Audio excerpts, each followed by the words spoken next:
Grabe na talaga yung technology ngayon, no? Imagine, meron na tayong robot vacuum na pwedeng maglinis ng bahay kahit hindi mo siya bantayan. Ang dali na ng buhay, habang naglilinis siya ng sahig, ikaw naman makakagawa pa ng ibang gawain. Hindi mo na kailangang mag-effort, mag-vacuum araw-araw kasi siya na mismo yung bahala. Ang galing pa kasi pwede mo pa siyang i-customize dito sa cellphone nyo kung saan part lang siya maglilinis. Maglalagay ka lang ng zone dito sa cellphone nyo dahil nga meron siyang smart app control. Meron din siyang obstacle avoidance kaya naman hindi siya mangangabangga sa mga nakaharang na gamit sa bahay. Safe nga din to sa mga pets at hindi siya maingay, kaya naman maganda ring gamitin. Plus points pa na meron siyang auto map lifting feature. Yung kapag dumadaan siya sa carpet, automatic niyang inaangat yung map niya hanggang 10.5 mm. Kaya hindi mababasa or masisira yung carpet mo. Ang galing din nito kasi after niyong maglinis or kapag na-lowbat siya, automatic talaga siyang babalik sa sarili niyang base para mag-charge ulit at maghanda ulit sa susunod na paglilinis. Meron nga tong dalawang high-speed rotating map na may downward pressure kaya kahit may mga matitinding mantsa, kayang-kaya niyang kuskusin at tanggalin ng effortless. Katulad na lang itong mga pinapakita kong clip sa inyo, sobrang amazed talaga ako. Kaya bilib na bilib ako dito sa robot vacuum na to. At eto pa, meron din siyang smart dust collection. Ibig sabihin, pagkatapos mo maglinis, dyan lahat mapupunta yung mga dumi na nakuha mo. Kaya hindi mo na kailangan araw-araw mag-empty ng dustbin, o diba? Super convenient. Meron na din tong dedicated water tank system sa base station niya. Automatic nitong nilalagyan ng malinis na tubig yung map mo at iniipon naman yung maruming tubig sa hiwalay na lagayan. Kaya makakasigurado ka talaga na laging malinis at fresh yung bawat gamit mo sa vacuum map na to. Bali, meron nga lang pala kayong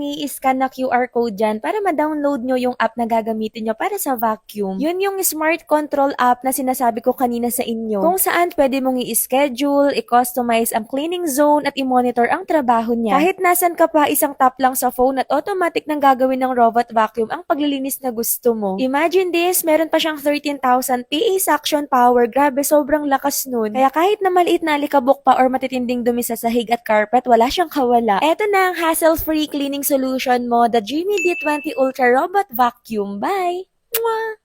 Grabe na talaga yung technology ngayon, no? Imagine, meron na tayong robot vacuum na pwedeng maglinis ng bahay kahit hindi mo siya bantayan. Ang dali na ng buhay, habang naglilinis siya ng sahig, ikaw naman makakagawa pa ng ibang gawain. Hindi mo na kailangang mag-effort, mag-vacuum araw-araw kasi siya na mismo yung bahala. Ang galing pa kasi pwede mo pa siyang i-customize dito sa cellphone nyo kung saan part lang siya maglilinis. Maglalagay ka lang ng zone dito sa cellphone nyo dahil nga meron siyang smart app control. Meron din siyang obstacle avoidance kaya naman hindi siya mangangabangga sa mga nakaharang na gamit sa bahay. Safe nga din to sa mga pets at hindi siya maingay, kaya naman maganda ring gamitin. Plus points pa na meron siyang auto map lifting feature. Yung kapag dumadaan siya sa carpet, automatic niyang inaangat yung map niya hanggang 10.5 mm. Kaya hindi mababasa or masisira yung carpet mo. Ang galing din nito kasi after niyong